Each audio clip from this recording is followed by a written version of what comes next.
Greetings! Today we will continue our walk around Moscow and visit the first stations of the Moscow Metro that opened 85 years ago, in May 1935. Out of the 11 stations that opened that month, the station you see in front of you was one of the most important. Back then, the station was called not Kropotkinskaya, but the Palace of the Soviets. It was the main station of the Moscow Metro.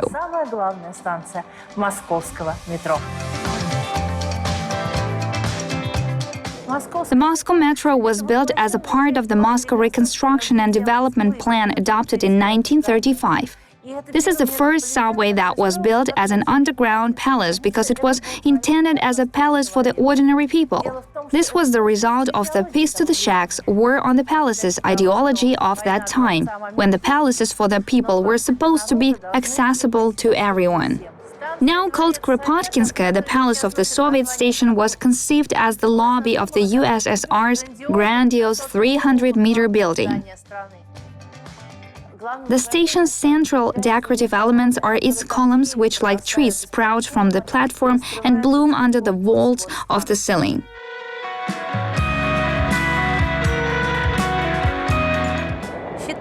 It is believed that Alexei Dushkin borrowed the design of these columns from Egyptian Hall of the Pushkin State Museum. However, there were real trees here too. Back in the 1930s, these staircases were decorated with pots with palm trees. This tradition traces its roots to the decor of Russian railway stations. These luxurious flower caps on the columns were essentially handmade by carpenters, and you can still see traces of wooden shuttering. If you look closely, the uneven surface of the columns shows the location of the planks of the wooden boxes into which the concrete was poured.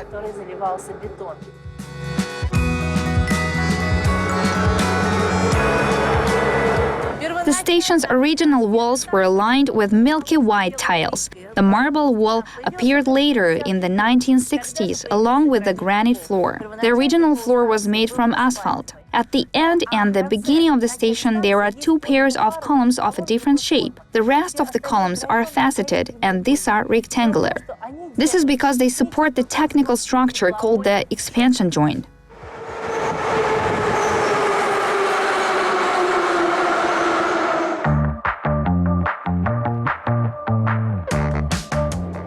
The earth underneath Moscow housed many surprises for the builders of the first stage of the Moscow Metro.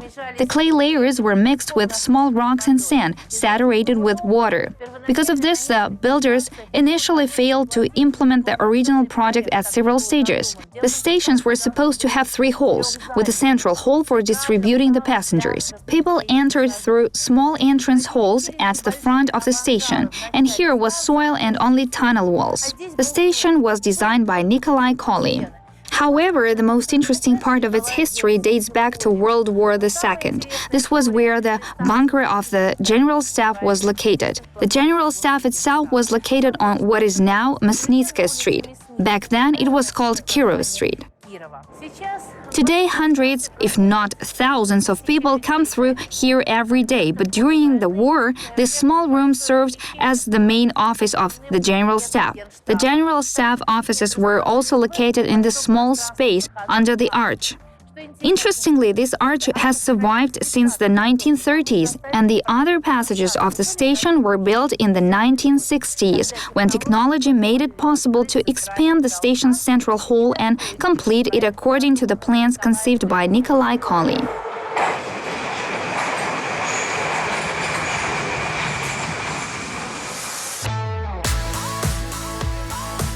The Krasny Vorota station has now regained its historical name. For some time it was called Lermontovskaya, after a monument to the Russian poet Mikhail Lermontov that stood here. This station faced the same problems as the Chistaya Prudy station. Here, too, the Moscow soil caused troubles for the builders and made them consider not building the central hall.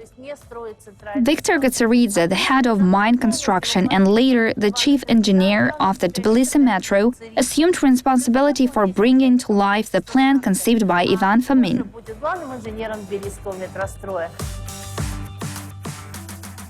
In this station, Ivan Fomin brought to life the idea that runs through almost all the initial stations of the Moscow Metro, a combination of old and new architectural forms. On the one hand, we see the use of the Russian Empire style, as well as Greek and Roman architecture, the same way the architects of the Great French Revolution era once used classical shapes. But at the same time, we can feel the spirit of the 1930s. Here, we can see Ivan Fomin's non-standard approach to the traditions of classical architecture.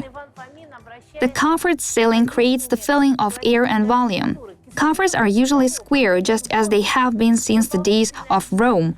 But the 1930s were characterized by the love of geometric shapes. So our caissons here are diamond-shaped. If we look at the monuments of the Russian Empire style, we will see columns and cornices.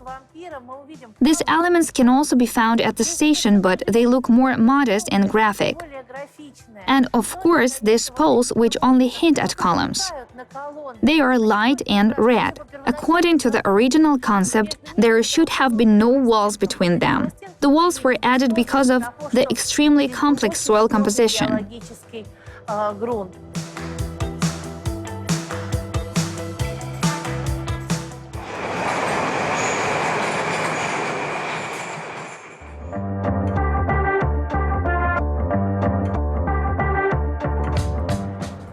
The Komsomolskaya station derives its name from a story that happened during its construction. Kalinchovskaya Square, under which the Komsomolskaya station is built, had several small rivers flowing across it. They once originated from the Krasny Pond, which was filled in the 1900s. So the builders were faced with the question of what to do with the rivers. It was decided to put them in wooden collectors above the construction pit. The solution seemed very reasonable, but in the summer of 1934, a disaster struck. The wooden collector burst after a heavy downpour, and water poured into the pit. Luckily, the Komsomol Brigade on duty at the construction site that day saved the situation. They managed to prevent the soil from breaking and covered it with rubble. Thanks to the selfless effort of the Komsomol Brigade, soil erosion was prevented. This is how the station got its decorative abbreviation KIM, or Young Communist International, as the Komsomol organization was called back then. The station was designed by Dmitry Chichulin. It was the busiest station of the Moscow Metro, as it is located below 3 stations square.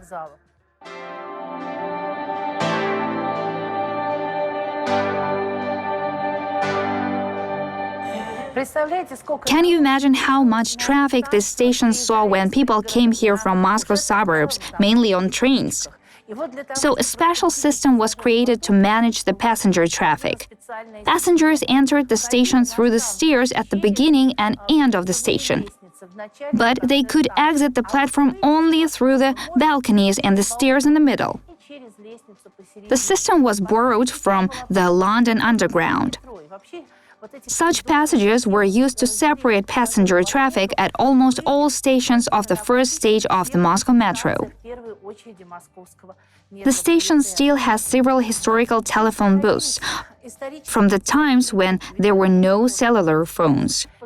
It was possible to call and check if your family or loved ones were at home only using such wall phones. American and German engineers were involved in the project as consultants, but in the end they admitted that their students had surpassed them. This is all for today. Continue touring Moscow with us without leaving your home.